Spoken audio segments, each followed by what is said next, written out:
Good morning, everyone, and welcome to our Hudson Institute event, America First and the Trump administration's, excuse me, new investment policy. My name is Mario Mancuso. I'm a senior fellow here at Hudson, and I'm really pleased to be with you today. It turns out that our timing could not be better. There was a new announcement in this area yesterday, and obviously, I think as many of you know, new tariffs are set to be announced later this afternoon. So I am really pleased to be with you today. I'm also especially pleased to be joined by my Hudson colleagues, Tom Duesterberg and William Chou, both of whom are also senior fellows here at Hudson. Tom focuses on manufacturing and trade and foreign policy and economics.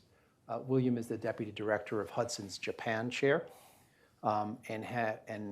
and really focuses also on regional trade, innovation, and other issues. So we've got some great guests with us today. It's an interesting and timely and important topic, and again, we're delighted to be here. Perhaps we'll just start by saying that this is obviously America's investment policy is just one piece of what appears to be a broader administration effort to address some macro challenges in the world, particularly with respect to U.S. and China strategic competition.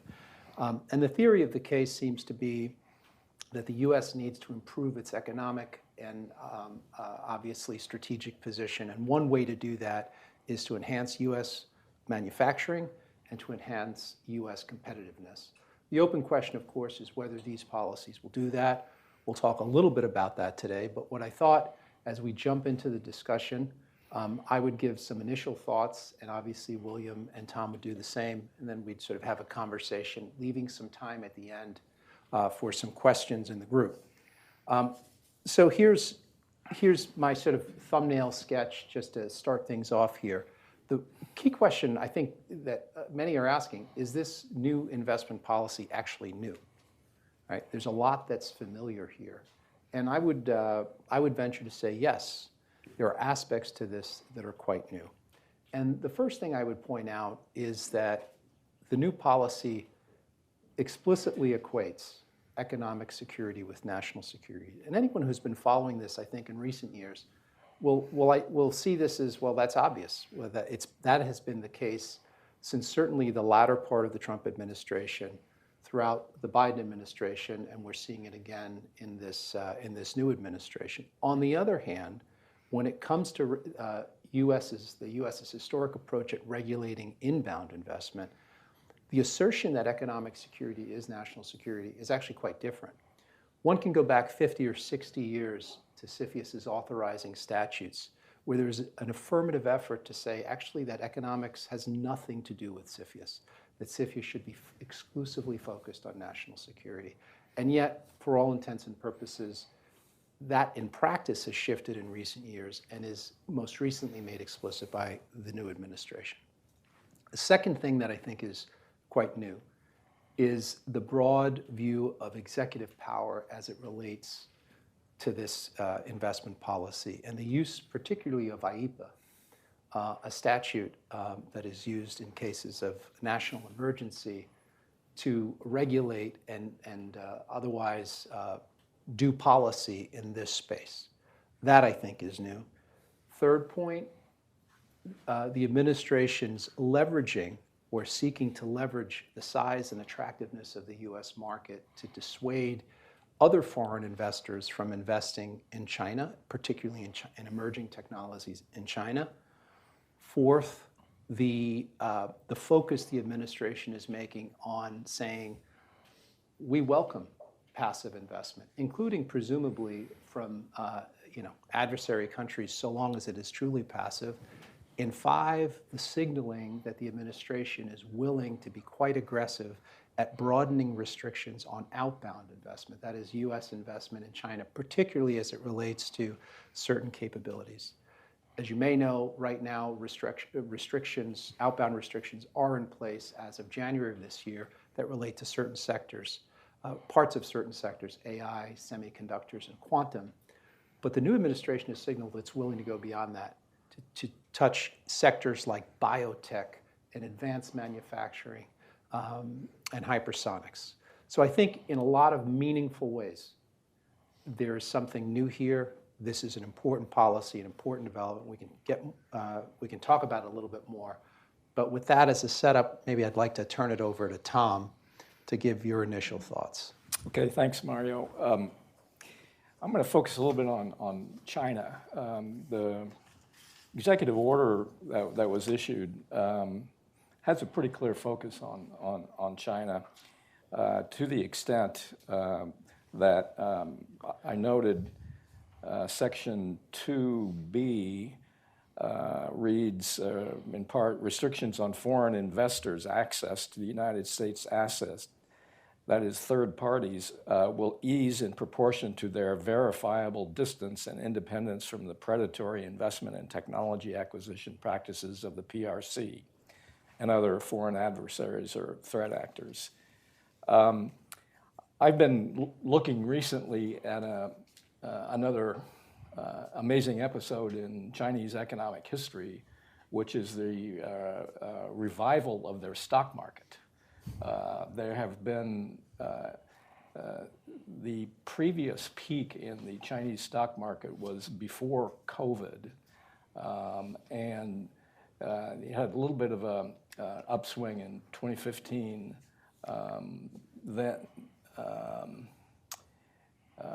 Then right after COVID.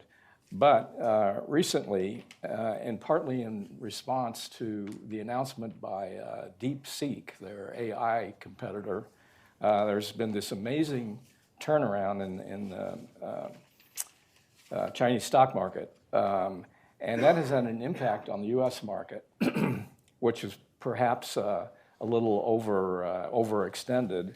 But in the first, between January 1 of this year and March 17th, I think our data comes from, the 5 leading technology companies in China have grown as follows.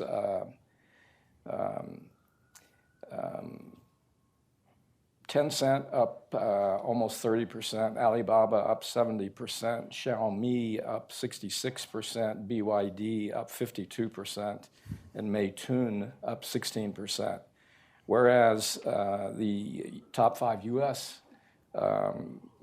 technology leaders have all dropped. Apple 15, Microsoft 9, NVIDIA 14, Alphabet 17, and Amazon 13. This all started, or was given rocket fuel by the DeepSeek announcement, and then Xi met with Jack Ma and some other tech leaders in an apparent revival of their status in China. Anyway, it gave impetus to a stock market revival. But I think if we focus on this, the real causes of this, it's a weak base that they're building on. And I think that understanding how they achieved this revival will suggest some leverage that we have in the United States for over the weak Chinese economy, and especially over the role of US investment in China. So I don't think we need to dwell on the technology aspects of the DeepSeek announcement. Anyone who thinks that they spent $6 million to build a world-class AI system doesn't have a firm grip on reality. Let's put it that way. There's been evidence of how they have exploited, for instance, the ability to work at Microsoft and other American labs in China and glean information, let's put it nicely. Their entire tech sector is borrowing information and technology from the United States for their AI implementation. But what is perhaps lesser known, but equally important, is that Xi's efforts to funnel state and public money, partly through the stock markets or VC investment and direct investment, depend a lot on Western money. The Chinese stock market literally came back from the dead, and I gave you a few statistics on that. The Hang Seng market this year is up about 17%, which is interesting, and I'll return to that.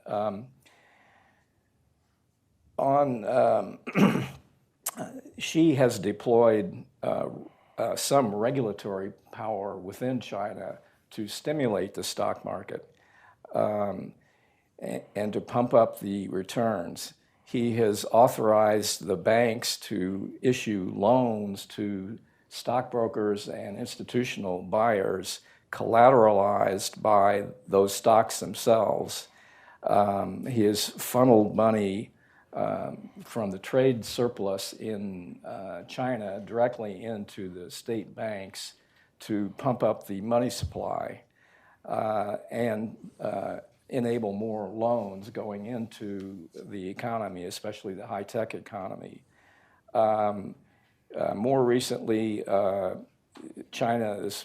People's Bank of China announced that they were going to shift their monetary policy from prudent, quote unquote, prudent, to reasonable easing. So that too is pumping money into the stock market.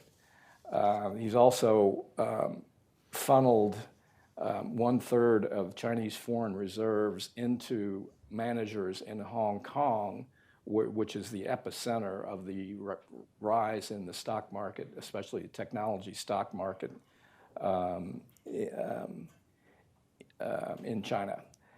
So U.S. money, I think we should note, is also providing, I wouldn't say rocket fuel, but is helping, let's put it in a neutral term, helping this rise in the stock market, which has in turn undermined the technology stock market here in this country.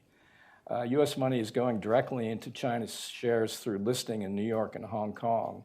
286 companies Chinese companies are now listed on U.S. exchanges with a total of over $1 trillion in market capitalization, which is up $250 billion from early 2024.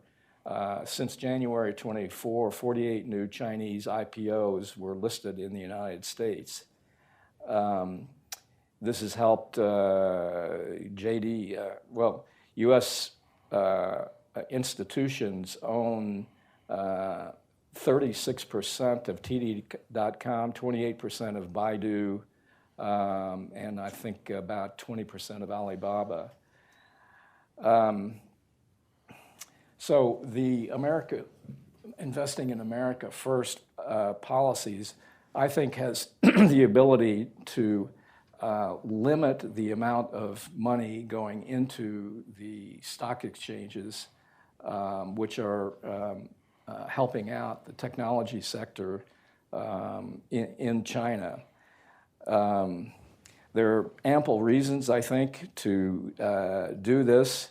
I think we ought to be thinking about delisting Chinese shares that are listed on our markets, partly because of their failure to adhere to our accounting standards. There's been some fraud in some of the Chinese listings. And now this is all going to be reinforced by the new emphasis on linking national security to high technology firms. So we have also no reciprocity with the ability of our technology firms to operate in China. They're basically barred from that market. So if we're going to have a reciprocal trade policy, I guess we'll hear something this afternoon about that. That's another reason we can use the new tools from the executive order. So for all, and generally, I think we need to also look at both portfolio investment, i.e. stocks, and direct investment, VC investment. for the ability to limit U.S. and Western, hopefully convincing our allies to go along with us. And I think this would have a major impact on both the Chinese stock market, but the real economy in China, which is teetering on the edge of low growth. They simply don't have enough financial power. Their markets are shallow, but they're also over leveraged at the government level. So U.S. Western money going into China gives us, I think, an advantage to having a major impact on their high-tech economy. So let me stop there. Thank you. Sure. Great. So thanks to all you for coming today. And I'd like to talk a little bit about sort of the role of allies in this America First investment policy. So obviously, look, I think we're all really focused on the tariffs announcements that's going to be made later this afternoon. But I think the ultimate goal of the Trump administration is to revitalize American industry, right? Both Secretary of Commerce Lutnick and USTR Greer in their Senate testimonies talked about the need to turn the United States into a nation of producers. And so I think what hasn't been discussed so far in terms of talking about the administration's economic policies has really been about investment. And I'm really glad that we're talking about this today. And its importance is very evident in terms of the America First investment policy executive order, which clearly lays out the administration's focus on investment economic security as interlinked, as these interlinked elements of achieving the aim of rebuilding American industrial strength. And related to this is also the recently announced United States Investment Accelerator Office within the Department of Commerce, which will facilitate and expedite investments above $1 billion that helps investors navigate the U.S. government's regulatory and processes, as well as reduce regulatory burdens, and basically help them increase in access and use of American resources. And so the focus on investment economic security creates opportunities and shared alignments with close allies who understand the importance of effective regulatory environments for economics and production, as well as secure supply chains. And so, and in the case of Japan, which is really my specialty, Prime Minister Ishiba, during his visit back in February, announced how Japan will increase its investment in the United States to $1 trillion, up from $800 billion right now. So I think there are sort of three main areas of potential U.S. ally cooperation in terms of investment in the United States. One is manufacturing, right? The United States is the top FDI recipient in the world, with close allies like the U.S., the UK, like Japan, the UK, and the Netherlands leading the way. Moreover, I think investment is concentrating in manufacturing. I think about 42% of foreign investment in the United States is focused on manufacturing. And so it's clear that manufacturing will be a priority going forward in terms of ally investments in the United States. And that includes areas like shipbuilding, automobiles, and semiconductors. And there's already past precedents of this. So for instance, the announcement by Hanwha to buy the Philadelphia shipyard back in last summer, which President Trump raised unilaterally on his part in a discussion with President Yoon during a phone call back in November, as well as obviously Japanese automakers 4+ decades of history investing in production and jobs and communities in the United States. And finally, obviously, more recent investments by semiconductor companies such as Samsung and SK Hynix in semiconductor production in the United States. So I think this is there's already precedence for this, and I think the recent announcement by Hyundai to build automobiles as well as steel in the United States, I think that is a positive trend about demonstrating how this is likely to go forward. Another area of cooperation is energy. So energy is obviously a clear priority of the administration with their first day one announcement of the Unleashing American Energy Executive Order. It embraces all sorts of energy and will deregulate exploration and production thereof in the United States. And energy security is obviously a real key priority for American allies.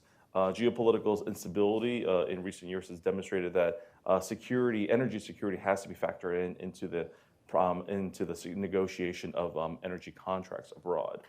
And so with the current administration, much of the recent focus has been on LNG. liquefied natural gas, especially Alaskan liquefied natural gas. And Prime Minister Ishiba set the tone by promising to buy more U.S. LNG, which is especially timely for Japan, given that its long-term contracts on LNG are set to run out in 2029, which creates opportunities such as the Alaskan LNG project, which is slated to come online around 2030 or 2031. And so while the United States is happy to supply energy to allies, investments in upstream and midstream processes from allies are also very compelling and welcomed. This is especially important given that U.S. allies such as Japan and South Korea dominate much of sort of the export-import, shipping, and power generation aspects of this larger ecosystem, which makes it a sort of a win-win opportunity, especially in developing markets in Southeast Asia, like we talked about in a conference we had on Southeast Asia 2 months ago. And the final area, I think, of cooperation is in economic security. So key provisions within in the executive order, which I think Tom has mentioned earlier, limits inbound investment from and also outbound investment to the PRC in key strategic sectors. And this really highlights how much investment in economic security and national security are interlinked in the eyes of this administration. So one area I think of focus is really R&D. So we talked about China's developments in DeepSeek and AI. And I think, regardless of what we do in terms of export controls, whether it's a high fence, big yard, or smaller fence, smaller yard, I think China will continue to push ahead in these key strategic sectors. So I think the priority then is to focus on running faster than our competitors, to focus more on R&D, and oftentimes in collaboration with our key allies. And this includes cooperation areas such as AI and semiconductors. So obviously Masayoshi Son, the the head of SoftBank, obviously made a lot of waves in terms of his $100 billion pledge in AI in the United States, including $20 billion in Stargate. The new Office of the Investment Accelerator will also facilitate and accelerate such investments, helping them to navigate the challenging processes of American regulatory framework. Some of this work also goes to Senator Haggerty, who led the way in sort of adding key technologies to the FAST-41 of expediting federal permitting process. And so all of this creates an ecosystem that allows for U.S.-Japan, U.S. ally cooperation in these key strategic sectors. So examples include the Rapidus IBM collaboration for semiconductor production in Japan, but R&D back in the United States, as well as other companies like Tokyo Electron's R&D work in the United States that seek to build out a wider ecosystem of semiconductors and essentially a greater economic resilience. And then related to that is also supply chains. And I think COVID and the PRC cutoffs of critical minerals in the past decade plus demonstrate that the supply chain security is both an economic and a national security issue. Japan obviously led the way in its support of in this building out its supply chain resilience through its collaboration with Lynas, the Australian mining company, for over rare earths back in the 2010s, cutting Japanese dependency on PRC supplies from 90 to 60%. However, the PRC still controls three major minerals, the three Gs, the germanium, graphite, and gallium, which are important for existing manufacturing initiatives, as well as next generation technologies like solid-state batteries and so on. And so I think with the new executive order and also the recent executive order to increase U.S. critical minerals production and processing provides opportunities for allied investments in both production as well as processing in the United States, providing secure access to minerals needed for competitive economies in the face of unfair players in the marketplace. And I think with that, I'm just going to kick it over and go to Q&A. Thank you. I have some follow-up questions for each of you. So one of the key insights of the administration's new policy is that it's not just focusing on the outbound side of the equation, right? It's not just that U.S. capital contributes to certain Chinese capabilities. That's obviously the case.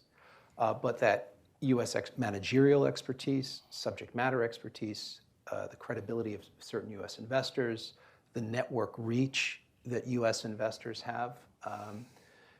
All of these things together, in a sense, are ingredients for Chinese success. And what the policy makes clear is that the government should be focused on all of those things and how they might contribute to certain Chinese capabilities that are inconsistent with U.S. national security interests. Tom, I want to go back to something that you said earlier. You alluded to certain ways in which the U.S. government, certain ways in which the Chinese benefit from the United States, Chinese technology industry benefits from the United States. Can you expand upon certain things that you think the U.S. might do to reduce the ways in which U.S. investors or U.S. markets generally are facilitating the growth of Chinese technology in particular? Well, in the high technology area, I mean, let's face it, U.S. firms have been very active with their own research labs in China. And let's face it, they benefit from that. There's a lot of skilled engineers in China. And a lot of Chinese students come here to the United States. They work in some of them stay on and work in our high-tech companies, and they are paid by the Chinese to bring technology back. And there have been any number of cases that have worked their way through the courts about Chinese workers who exfiltrated, is one term of art that's been used, technology. In the case of DeepSeek, they are accused of exfiltrating what they learned working at American AI firms and the data that those firms have used. And so that's cutting off those sorts of interactions in our high-tech areas that have been identified in this executive order as critical to us. So it includes, limiting access to working in our companies in those areas, having an eagle eye for students that have studied here and perhaps done internships or worked for a few years, paying close attention to what they are bringing back. So there's also the area of VC investments into China, which a lot of our firms have been doing for the last 15 or 20 years in some of the key Chinese competitors to our high technology industries. We have to have more transparency, I think, into those investments and in the areas that have been designated in this executive order and other places as critical to our high-tech leadership and our national security, our defense sector. We have to be more both aware of that and willing to intervene to prevent outward bound investment via VCs, via direct investments into Chinese firms that are competing with us in those areas. Thank you. William, question for you, and this is really an open-ended question. The policy makes pretty clear, and I think, Tom, it was you who read the portion of the policy that says that the U.S. government's review of inbound investment will essentially be calibrated based on the distance of the foreign investors has to China. In other words, the closer the foreign investor is to China, the more skeptical U.S. regulators will be with respect to foreign investment. On the other hand, the policy also says that we want to encourage passive investment in the United States, especially from our allies. The challenge that globalization has presented, globalization has had, in many ways, many, many benefits, but it also presents certain challenges in the current moment we're in, which is that, for example, many U.S. allies in Europe have significant exposure to China.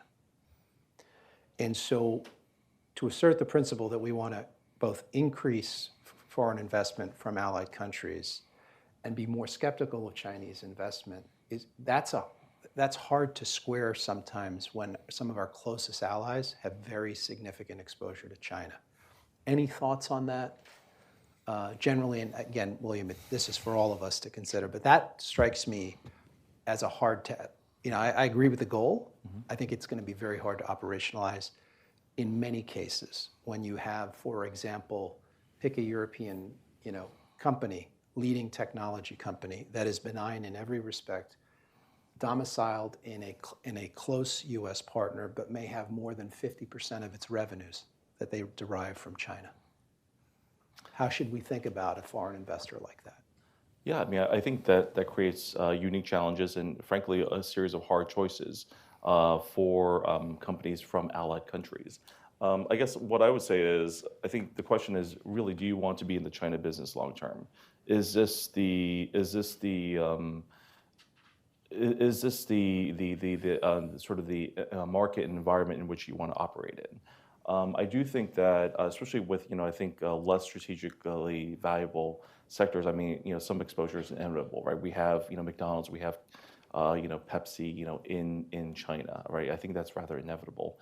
But I do think that in terms of the key strategically important sectors, there has to be some real discussion about long term, where do we want to operate in? Is it going to be in a market with lots of lack of transparency, with arbitrary espionage laws that can grab executives off the street and basically keep them in perpetuity as potential espionage agents? Ways of sort of essentially accusing them of, if we, for instance, if you try to look into your supply chains to comply with the Uyghur Forced Labor Protection Act, that this is somehow espionage, and therefore, it gives us the power to arrest you. And so I think, it is a key balance.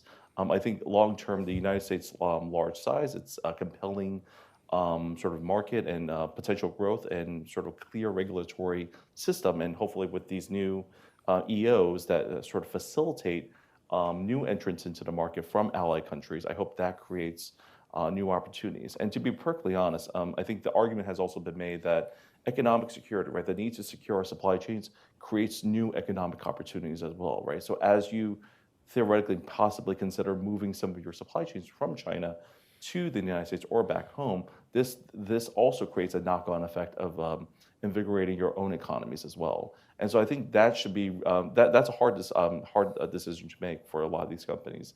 But I think they have to sort of adopt sort of the bigger picture and long-term perspective about, is this where we really want to make our bets on long term? Mm-hmm. Just related to that, and this is maybe, one final question amongst us, and then we'll open it up to the audience here. Again, I think the policy is a very strong start by the Trump administration. I think especially both sides of the equation, trying to increase passive or otherwise benign investment in the United States and limit U.S. investment in at least those industries that in China that may have negative policy externalities to the United States. What's fascinating as you read this, right, is what I think comes straight out is the role of some of the sovereign wealth funds, for example, in the Middle East that are close U.S. partners and allies. Think, for example, Saudi Arabia or the United Arab Emirates. These are pools of sovereign capital that could actually play a very important role for this administration, particularly under the Investment Accelerator Program that was announced yesterday. So any reactions to that? But that's an obvious, when you think of what the administration is trying to accomplish, you suddenly have the pools of global liquidity are either largely in China or in terms of sovereign liquidity. I'm not talking private sector, but either in China or they're in the Middle East.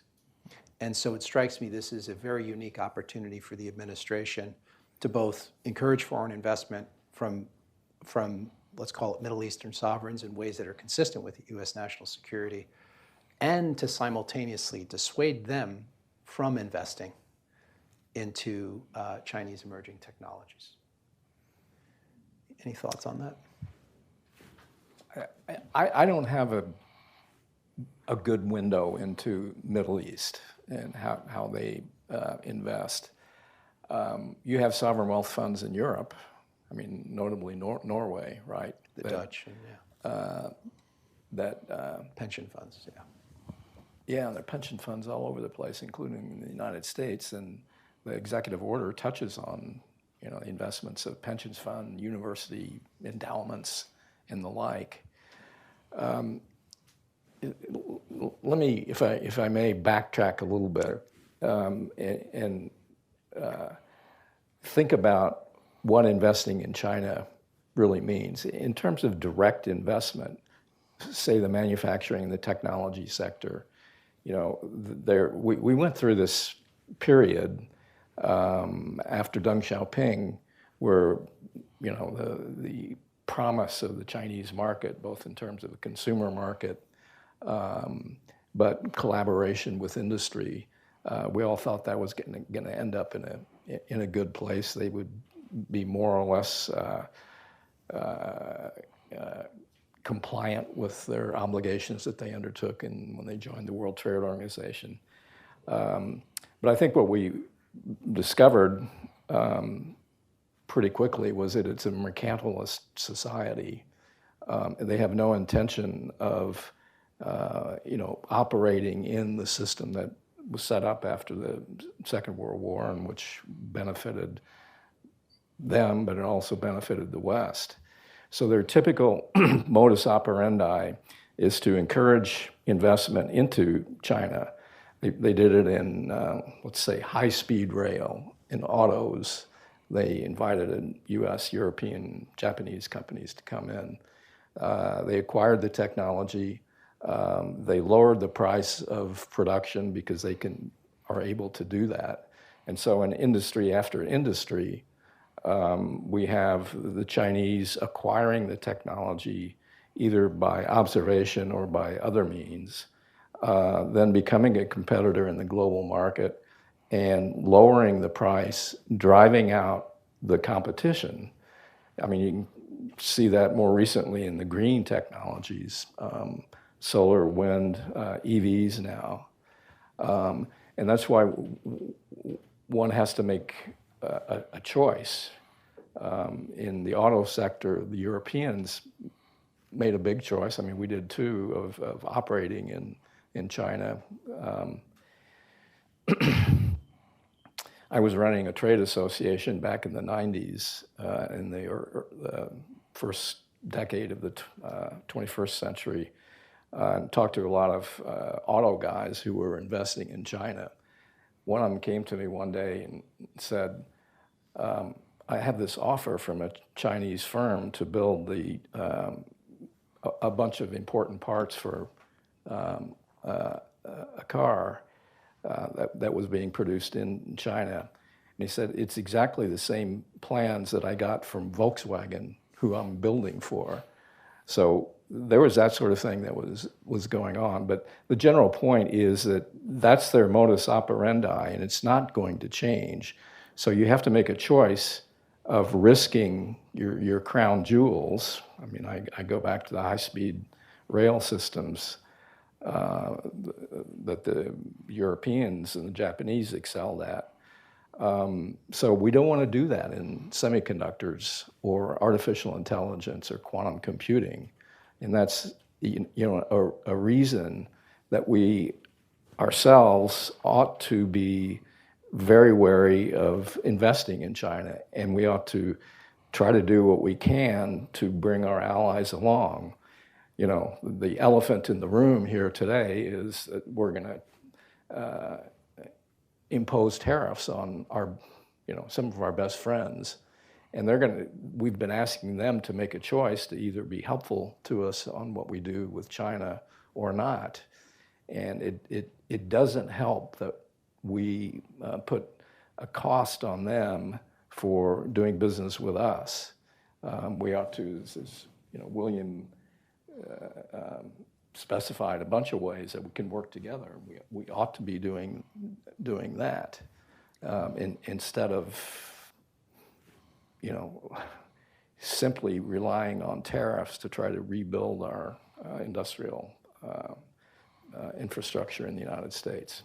Sorry for No, no, getting good. off Well, topic there, but Yeah. I mean, I'll just add a few comments to this. First of all, I am also not a Middle East guy.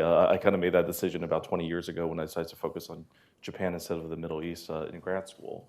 That said, though, I think it is notable that the president's first foreign state visit will be to Saudi Arabia. I don't think that's entirely a coincidence. In addition to that, I think I agree with a lot of what Tom said in terms of China's sort of mercantilist policies and its efforts to sort of both acquire foreign IP and technologies and sort of insinuate themselves into foreign markets and eventually dominate them. This is something that they've done in a lot of different sectors, including green technologies and automobiles. And I think what this executive order creates the opportunity for is essentially allows the Middle East countries, these sovereign wealth funds, to diversify their holdings. Right. The question is, do you want to be utterly reliant on both access to the Chinese market through, say, energy exports, and also be sort of rely on Chinese imports into your own markets, or do you want to diversify your holdings by investing in the United States in these other sectors that are possibly promising for their own efforts to sort of move up the value chain, be it, say, in AI or other sectors? And so I think that's really I think that's the compelling part about this EO. In addition, to be perfectly honest, right, I think Middle Eastern countries and their sovereign wealth funds don't really have extensive investments in the United States. And so I think a lot of the challenge for them really is that even if they are willing to diversify their holdings, there is the challenge of actually how do you navigate the U.S. regulatory environment, especially when there's so little sort of tacit knowledge back home. And so I think in terms of the accelerator sort of office, investment accelerator office in DOC, I think that creates a platform by which we can actually facilitate these investments from these sovereign wealth funds. Just on that point, then we'll turn over questions.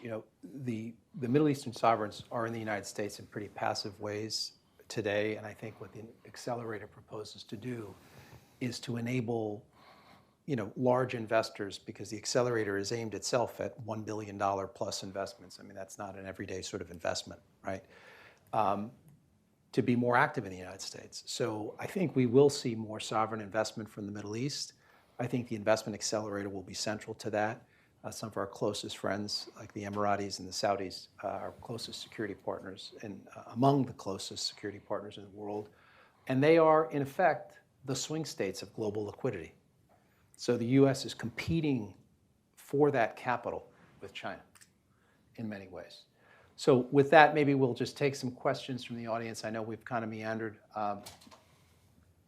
Please, if you can just announce your name. Sure. My name is Barry France. Okay. Chou International.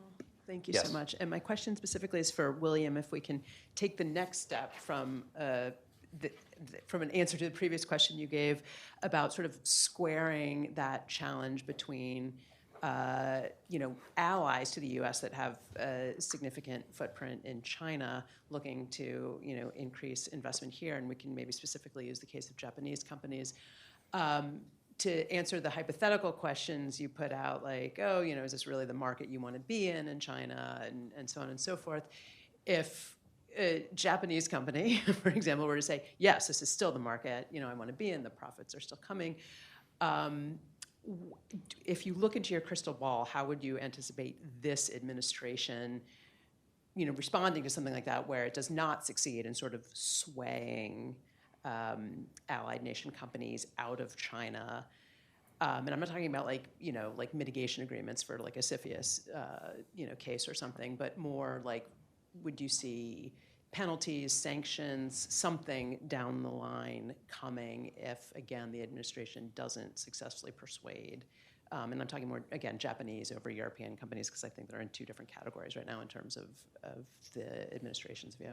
Sure. Yeah. I mean, I think it's a little hard to sort of do my crystal ball for the administration because otherwise I wouldn't be sitting here, right?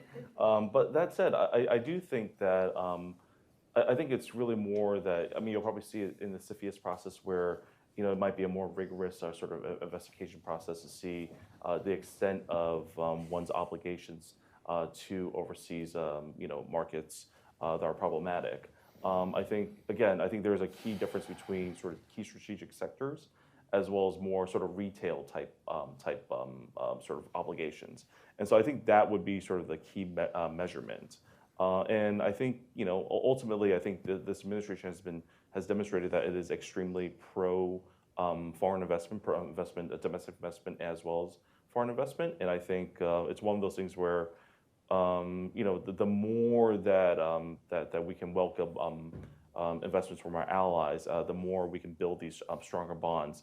I think that's ultimately the goal, because I think there is this understanding that there needs to be these internal ties of economic resilience going forward. Barry, if I can layer on to what William said, just a comment. What's interesting, there is language in the policy. I mean, your question's a good one. It's also an important one, because there's actually there's language in the policy that says the U.S. risk appetite is changing, right? So it's historically the U.S. has relied on mitigation agreements in close cases, but now what it's effectively saying with respect to Chinese investment is that we're not really going to rely on them as much. It's either going to be up or down, yay or nay, and so the trade-off is much more acute. Riley, you had a question. Good morning, Riley Walters, Hudson Institute. From your comments, it really seems like this administration is trying to deliver a message that America is open for business, that this is the place to invest, that this is where the future of our economic growth, the world's economic growth, is really centered in. So we have already seen huge announcements from multinational companies. I'm expecting there to be more over the next several months, maybe even years. And so what this means is, we're going to see more passive investment. We're going to see more direct investment into new factories or restarting old factories. We're also going to see a good portion of that in the mergers and acquisitions. And so we've already had a couple announcements where companies like SoftBank want to acquire a U.S. AI company. We have the new news this week of UMC thinking about purchasing Global Foundries, which is essentially owned by UAE's sovereign wealth fund. And so I wonder, given the fact that we're going to see all this new investment, we're also going to have this accelerator, potentially even a smaller federal workforce. On the regulatory side, what kind of message, what kind of certainty should companies take away from all these developments? I know these are all very new policies, right? The accelerator office isn't even going to be an office until the end of this month, and that'll be specifically located within the Commerce Department.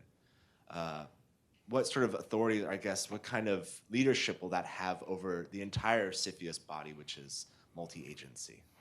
So, thank you. I'll take a crack at that. I think there is I think the question of how durable some of these policy changes are is a real one, because obviously this is President Trump's second term, and the question will be how long beyond the Trump presidency will end, and how long will these policy initiatives last beyond that.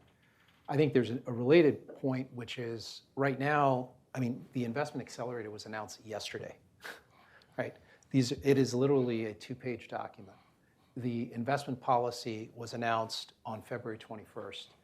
I think the conceptual design and direction is absolutely clear, but implementation matters, and we don't know what that's going to look like, although we're certain that the administration is going to exercise efforts to implement it, but it hasn't really been implemented yet. But I do think if they do that, it will have pretty significant changes for business. Even the simple example of saying we will not use mitigation agreements as often when it comes to China. It may not be the answer that in principle most businesses want to hear, but I do think for practitioners of cross-border investment, they will at least welcome the clarity of the rule. So part of the challenge to investment in the United States was in closer cases, there was always a judgment. Would this go through? Would it not? If it went through, what kinds of conditions would the U.S. government poses? So more clarity, I think, as a general matter, is better for the environment, for business professionals engaging these transactions, and therefore, I think for the United States, if the goal is to try to attract investment, that's my take. I'll just quickly chime in with sort of second a lot of what Mario said.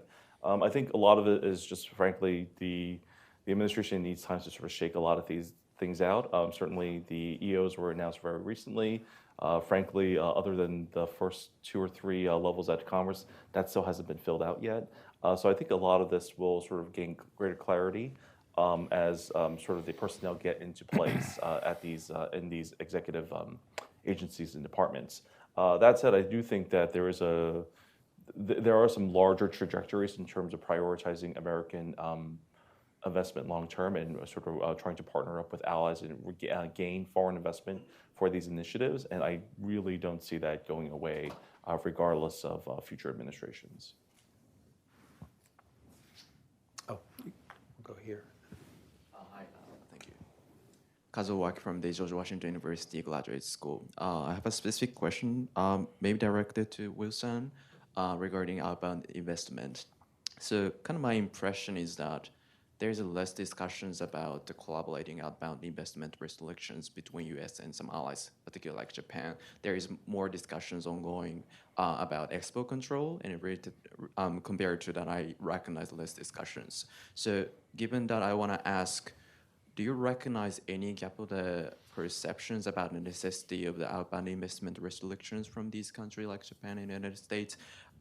If you have any takeaways from the visit to Japan, conversation with Japanese government officials and private companies officials, I want to ask your specific views regarding Japan on this issue. Thank you. Sure. Yeah, I mean, I think outbound investment is an area where I think we're increasingly doing focus more on. I think I think the last administration really did focus primarily on export control until fairly late in the administration when it sort of shifted a little more to outbound investment. I would just say that I think this administration has a holistic view about sort of interconnection between investment as well as economic security, and I expect that these conversations will probably be high priorities going forward. I know that there's already working groups within Commerce, Treasury, and METI and MOF, and I assume that as we go forward, especially as they start holding the economic 2+2s, I think a lot of these things will be announced going forward.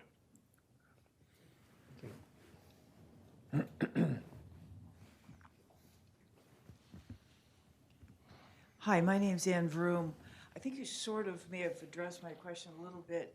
I was wondering specifically with regard to the interface with the new accelerator, with whomever the nominee may be for Deputy Secretary of the Treasury for International Affairs.